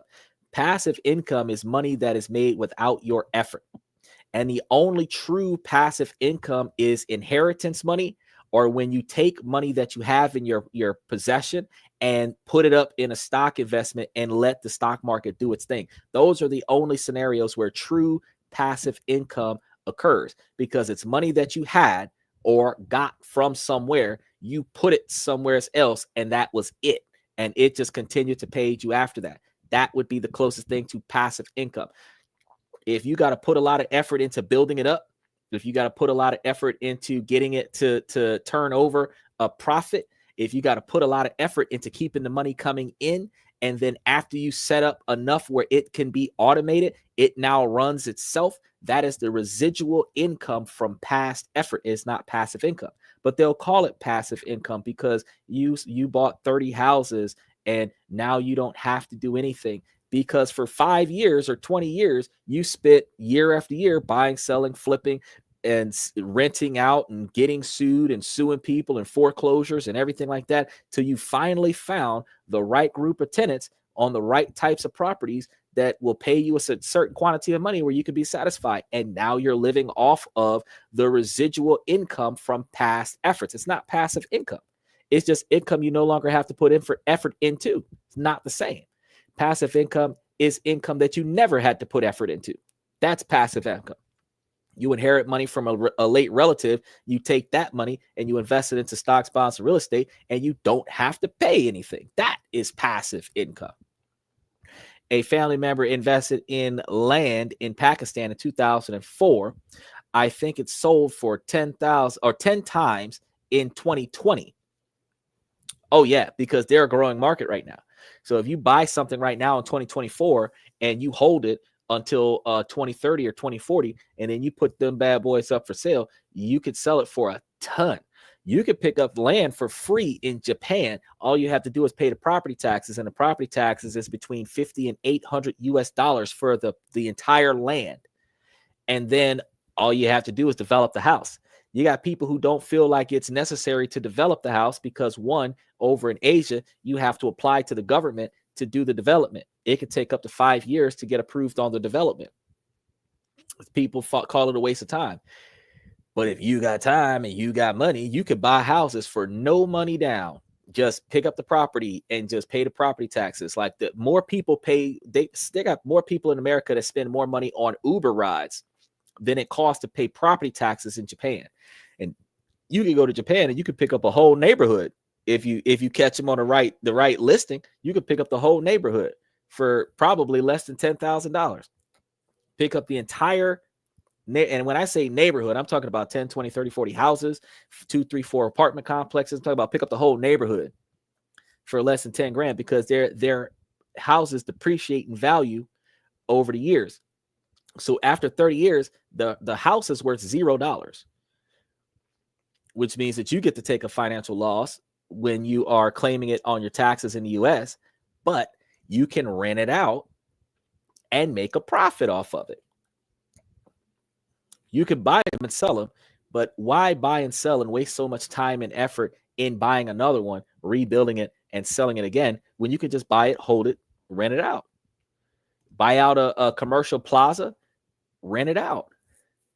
And if you put a bunch of businesses there, and in Japan, they're offering you $23,000 per business that you start up, as long as you employ 2 natives to the business, you would be making a bunch of money off of the government, creating a bunch of jobs, and then rent them the housing that you have where your employees rent from your apartment complexes or your houses or whatever. And you could save money and make money at the same damn time.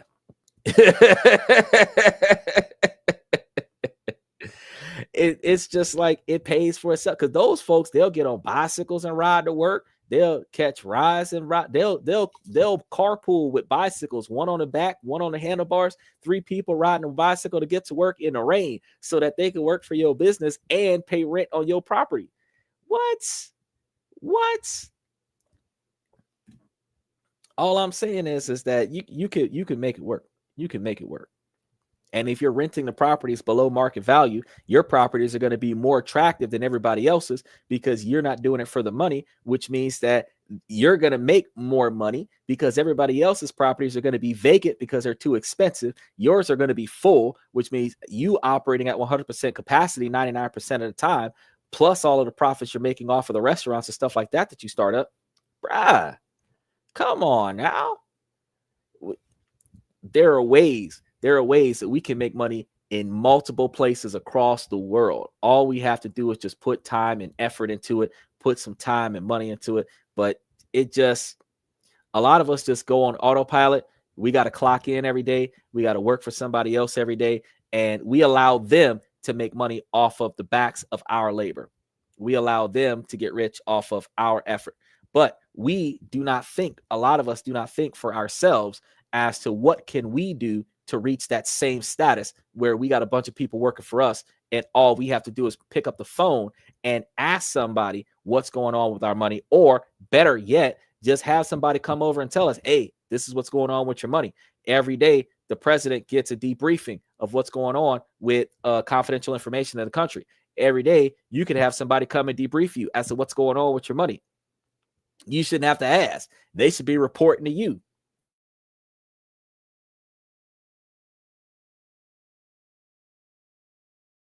You shouldn't have to pick up the telephone, open a skinny as to what's been. That's the way life is supposed to be. Where like the hardest part of your day is that you have to stop golfing or stop playing your Xbox and your PlayStation so that you can listen to the daily report. That's the life. That's the life. But we don't think about that as of yet. But I'm gonna try to get y'all on that page. I'm gonna try to get y'all on that level. I know I'm getting on that level. I'm getting everybody in my network on that level. And if they're going to stay in my network, then we're all going to progress together. If they're not going to stay in my network, I'm going to progress. And I will remember the times when we used to hang out, but I'm too busy right now because I got money making money for me. So I can tell you how things are going as I pass through life, but I'm not going to be able to sit here on a stoop and smoke a J and talk to you about how you haven't done anything with your life. So remember, guys, when you're investing in sports, this can be a thrilling and potentially lucrative venture, but it is essential to understand that the risks and challenges that are involved are substantial. By being aware of the volatility of the market, the unpredictability of athlete performance, and the importance of having a solid strategy, you can make informed decisions and potentially recap significant rewards. So what do you guys think about investing in sports? Because with the upcoming soccer season, I told you guys you can invest in Manchester United right now and start turning over a profit coming soon.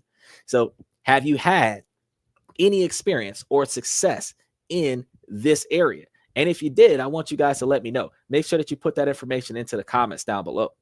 And be sure to check out some of my other videos that we're going to be having, because we got live coming up tomorrow. We're going to be talking about the best parts of going to Thailand. I know that next week I'm going to be setting up something about United Kingdom. And the week after that, we're supposed to be talking about New Zealand, or I think it was New England, and then United Kingdom, and then New Zealand. But we're going to have a different country every week on a Wednesday. And this week we're going to be talking about Thailand.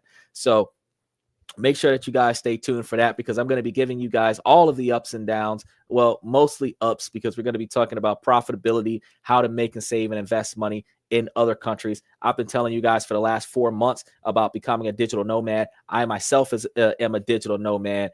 I'm from England. That's why I said we were supposed to be doing England. I gave you my word that we were going to be talking about your country. I think I said that last week, but we already had Thailand up there. So we should be talking about New England, United Kingdom. We were supposed to be talking about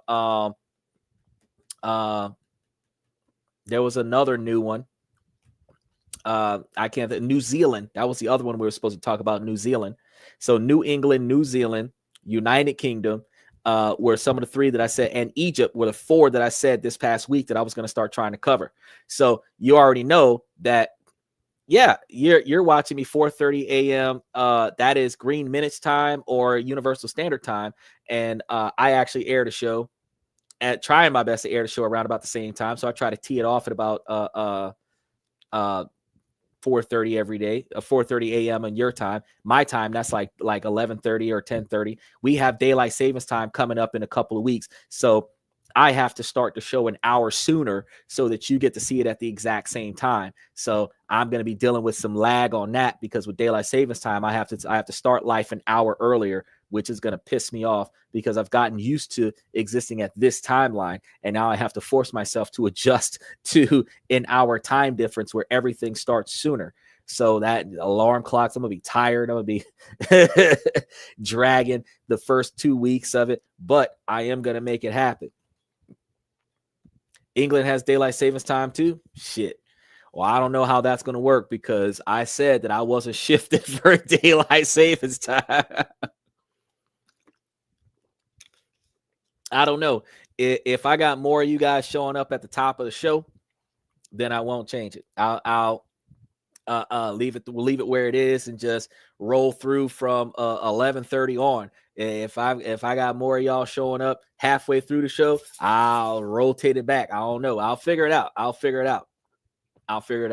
Because I love being able to share you guys this information, but I got a lot of scheduling that I got to do. So with that hour time difference, I normally have clients at midnight, but this time around, I don't have a client until almost 6 a.m. So I've got plenty of time to carry it a little bit longer, but I've covered all the information that I had prepared for today.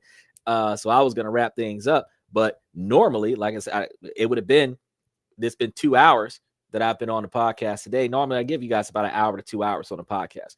So I have to adjust for daylight savings time, push the clock back an hour. And then when I push the clock back an hour, then I've got to figure out the start time. So as I figure that part out, I did tell you guys that for those that are not entertaining daylight savings time, I was not going to shift on daylight savings time, but I'm going to see what happens. Because I want to make sure that I keep the rest of y'all here on a regular basis. So I might try to find me an in-between quill. So if I can, I will. If I can't, then unfortunately I have to go back on my word and I have to shift over to a different time slot. Because if I follow daylight savings time and move an hour forward, then I would be airing at 11 instead of 10. By not changing daylight savings time, I'd be airing at 11 instead of 10. But if I go backwards to stay at my 10 o'clock time, I would be airing at 9 to meet the 10 o'clock timeline. So it's a back and forth action. Because I can leave it like it is and just go at 11, which might be funner for me, instead of like starting at 9 to meet that 10 o'clock or starting at 10, which would actually be 9 o'clock. I don't know. But I said I wasn't going to switch when they switched. So when they go an hour forward, I was supposed to stay the same. And I think with hour going forward from 10 to 11, instead of it starting at 10, I'll be starting at 11. But I haven't figured it out yet. it only affects the first day, and any countries which don't follow daylight savings time, well, it affects more than it affects the first week, because your sleep schedule is off. Everybody's coming into work late. People are leaving from work early, so it really impacts business. Donald Trump said it was inconvenient, and he was supposed to be doing away with daylight savings time, but they haven't done so yet.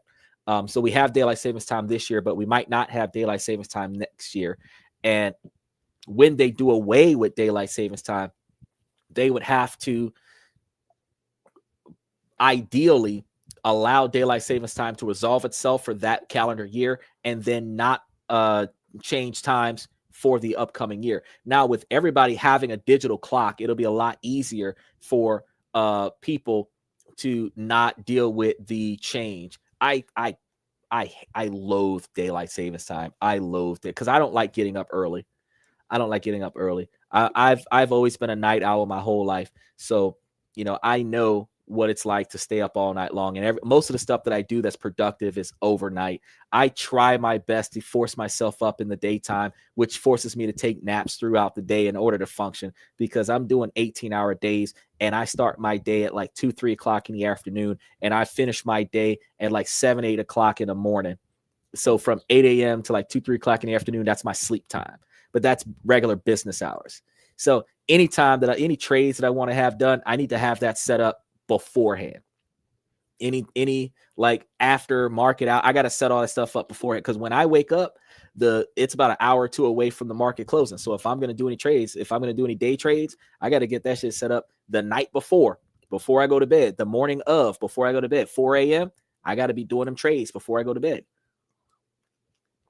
because there's going to be no midday trades that I'm going to be trying to get in on. None. I'm not going to see any type of action. So if the market starts tipping and it's not in my favor, then oops, I just got to see what happens. But what I tell you guys on a regular basis is that if you put your money in places where your money's making money for you, you're going to be making money in your sleep regardless. So it doesn't matter what time of day you wake up. Whenever you get up, you get up. If you don't have to go to work when you get up, all you have to do is live. You can just get up. You can start finding something to do. And if I ain't got nowhere to be, that's when I'm going to start taking the podcast places, because I told you guys that once we start getting bigger, we're going to be traveling the world. And as we travel the world, we're going to be touching bases on all of our top 5 places, and stopping at some of our top 10 locations, and probably pick up a wife and bring her back to America kind of situation. We're going to be doing all that stuff. And throughout that, each episode, I'll be able to tell you I told you so, because I've been preaching about it for the last year. And as I finish preaching about it, and I'm living that life at the same time, the more successful that I have become from the advice that I give to you, the more successful you will see me, which also means that when you're like, dang, I remember when he was sitting in that one chair every day with the bookshelf behind him, and now look at him, he's in this country, this country, and this country. Well, I told you, if we put our money where it needs to be, we will make money for us, and we won't have to struggle for the rest of our lives. Usman said, to get my sleep pattern right, sometimes I will just soldier through 24 or 36 hours while staying awake. Bro, that's the only way that you're going to reset the clock. That is the only way to reset the clock. You are going to have to stay awake for 1 to 2 days and just muscle through it. And then when you can't stay awake no more, your current new bedtime, that's the time you're going to fall asleep at. So you're going to stay up for 2 days, and then you're going to go to sleep. And that way you're going to sleep at the time that will force you to naturally wake up at sunrise, if you're trying to be a sunrise kind of person. Because otherwise, you're not going to you're going to have to get scared out of your sleep every day. You're going to be tired all day. You're not going to be tired at night. You're not going to go to sleep in time. And you're going to really be operating with like 4 hours or less of sleep. And you're going to be groggy all day, drinking coffee, hot chocolates, all this other stuff, trying to stay awake, which is going to cause you to have multiple sugar crashes throughout the day that you're offsetting with more caffeine and energy drinks, Red Bulls, Monsters, and all this other stuff, trying to stay awake. And then when you get back to the house, the one thing that sucks about working for other people is that all of those energy drinks that you put into your system so that you could finish your shift and make it back to the house without crashing your car, once you get into your house, all of that caffeine hits your ass, and now you can't fucking sleep.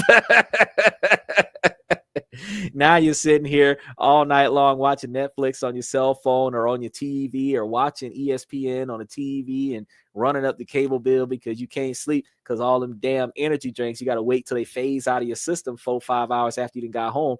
Then you can go lay down and take you a damn nap.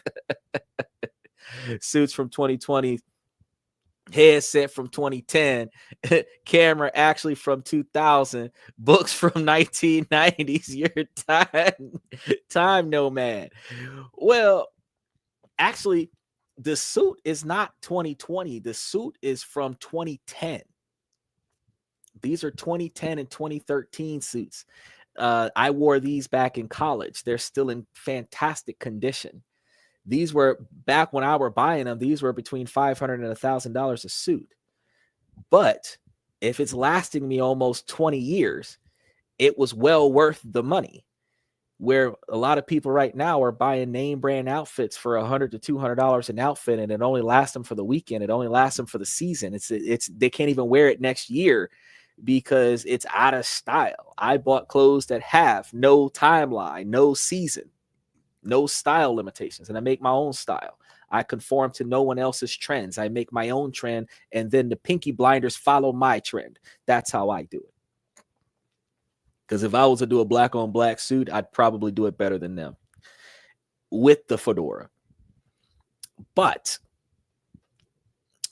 thing is, though, yes, I do have, this is a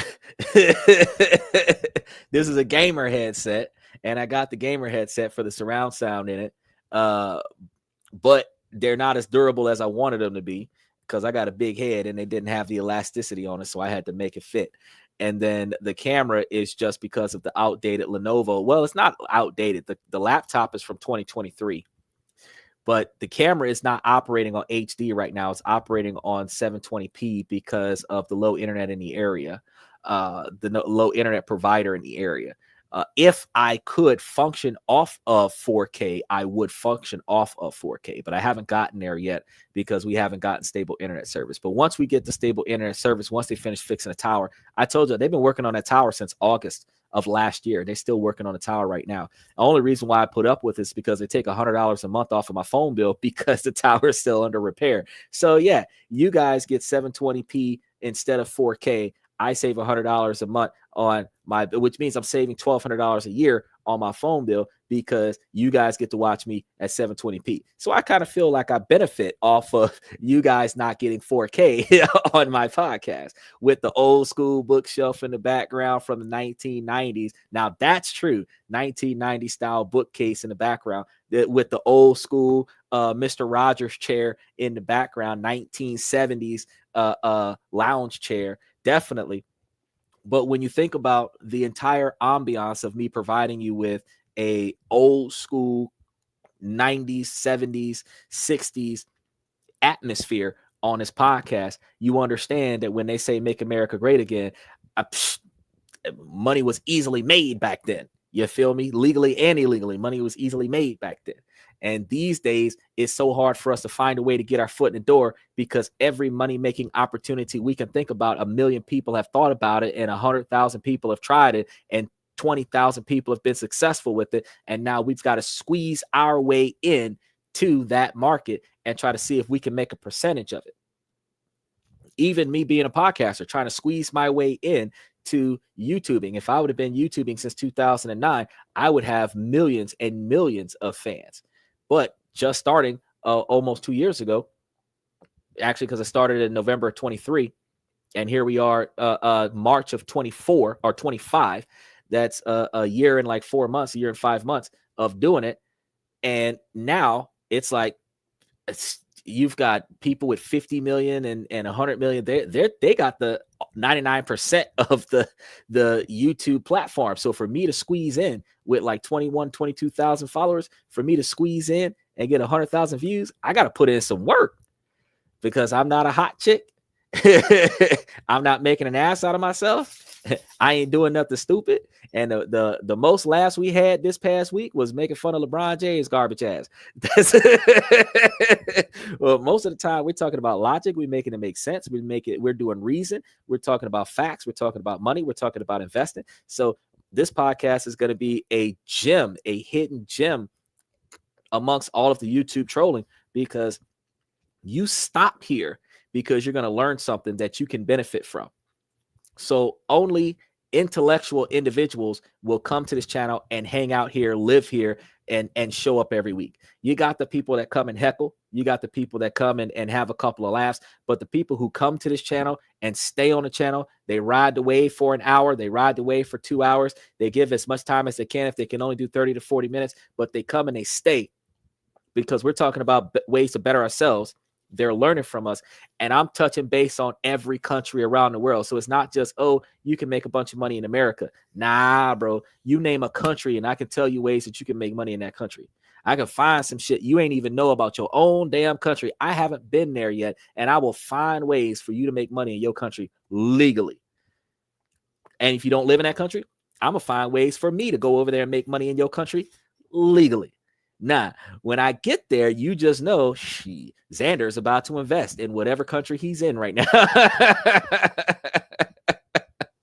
I don't have so much offshore stuff going on. It's going to be ridiculous. But needless to say, all of you can do the same thing. I know that the grind is different for each individual person. Some people got family members to take care of. Some people got sick family members to take care of. But all it takes is for you to look at how much money you make versus how much money you need to spend, and find things that you don't need to pay for and stop paying for that shit, and take that little bit of money here and there and start investing it. You can start small and start building up money. I just put $3,000 into stocks, three different stocks. I just dropped $3,000 into stocks. Shit's dropping every month now. And I did that because I told y'all to do that. Them same real estate investment trusts that I told y'all to put money in, I put money into them. There we go. Now, as the money starts flowing, I'll be able to make it do what it do. As the money keep coming in, I'll be able to make profits. All of the other business ventures that I get into, I'm able to tap into those and utilize those as extra investment portfolios, because if I've got enough money to cover my standard of living, anything I don't need, I can invest it into increasing the profitability of my investment portfolio. You don't always have to dive into a high risk investment scenario. You can have a low risk investment scenario that's giving you guaranteed revenue. That's fine.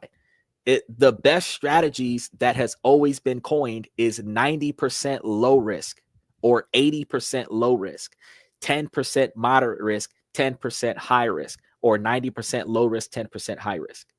So if I'm giving you ways where you have guaranteed low risk investment, where you're going to take the money that I'm telling you take and put it up in there, and you're going to utilize that to generate you a guaranteed revenue stream of interest, where you could take that interest and start investing it in other places, where now the money that you're basically taking your profits and investing it in moderate risk, taking your profits from your moderate risk, investing it in your high risk. So if you lose in your high risk, you ain't lost nothing, because you've got your guaranteed low risk paying you out. You've got your guaranteed moderate risk paying you out. That's when you have a successful portfolio. That's when you have a truly beneficial portfolio. So with that being said, I'm going to go ahead and wrap things up for us today.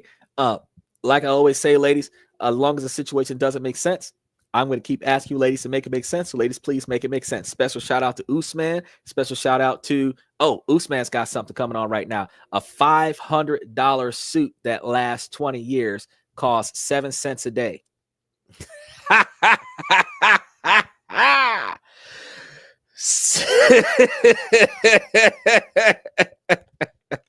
If that ain't pinching pennies, bro, if that's not pinching pennies, a $500 suit that lasts 20 years costs 7 cents a day. So if you buy one suit, take care of it for 20 years, you've over the course of that 20 years, you've invested 7 cents a day in your outfit. So if you got 10 of those, you are effectively paying 70 cents a day for your attire. Now imagine those people that are spending $300 to $500 a month on their outfit. Imagine those women that's got more clothes and they've got closet space with 3 walk-in closets where each outfit costs $300, $500, $700 a piece. They only wear it once in their lifetime, 3 times, 7 times if they like it, and then they give it away because they can't return it to the store. How much money they're wasting? You're talking about 7 cents a day per outfit. How many? I've worn a different suit every day since you started coming to the show. And if you're talking about 7 cents a day, that's a lot of savings. That's a lot of savings. So I like that. That was a good assessment, Usman. That was a good assessment. And one more time, ladies, I'm gonna tell it to you one more time because y'all gotta hear this from me. As long as the situation don't make sense, ladies, I'm gonna keep asking y'all to make it make sense, ladies. So make it make sense. This special shout out again to Usman. Special shout out to Mr. Pibbs, Liberty Twitcher. Special shout out to Red Void, Danny Steffen, Lucas Opposer, Max Opposer, Joe his father. I appreciate you guys. Usman said, I bet you will never look your suits the same after what I said. Actually, I'm going to be sitting over here looking at these suits like business deals now because I'm sitting here like, hold up. Because as a podcaster, my outfits are tax deductible to the business because it's work uniforms. So I can get a 100% deduction on my $500 suit, 100% deduction on taxes for my $500 suit. And it actually only costs me 7 cents a day to wear it.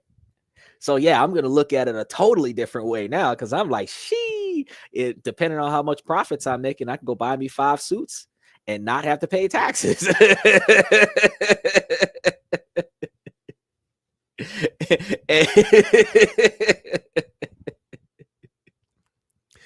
Fellas, we're running at about 75% men, so keep coming in, keep showing up and giving us that support.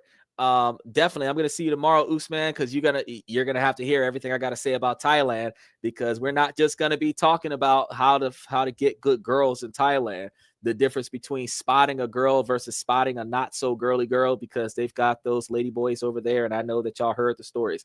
But we're gonna be talking about investing in money, making money. We're gonna be talking about the culture, the living status. We're gonna be talking about investment opportunities. We're gonna be talking about different markets that we could put our money over there in Thailand, and anything nearby Thailand that might actually be beneficial for us to stick our nose in. Because if you got to land in Bangkok to make it to Thailand, then I'm probably going to be talking about Bangkok too. But I'm not going to be talking about Bangkok. No diddy.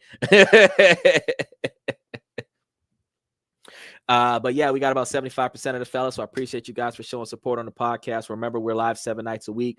We're teeing off at about 10:30 Central Standard Time, which is 11:30 Eastern Standard Time, which is 7:30 California time. And as I come across new information, I'll do some special news bulletins for you guys as well. So stay tuned with everything we got coming up for this and that. I'm your host, Xander, where we talk about this, that, and everything in between. And I'm going to see you guys tomorrow night.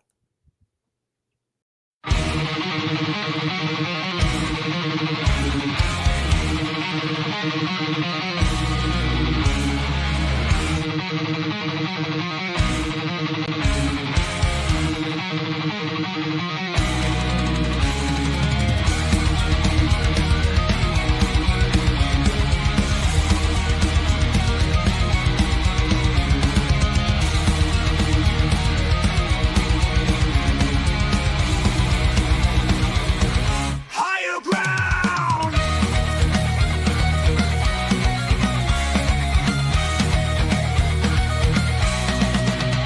Used to chase validation, now I validate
That's my personal command.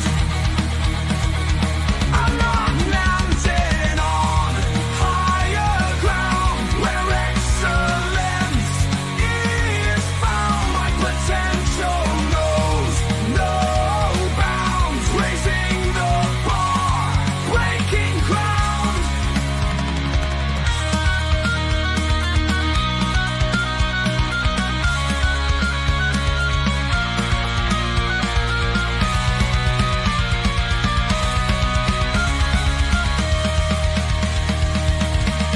I'm not just living, I'm manifesting my vision, cutting through limitations with surgical precision.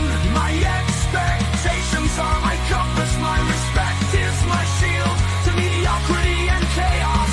I will never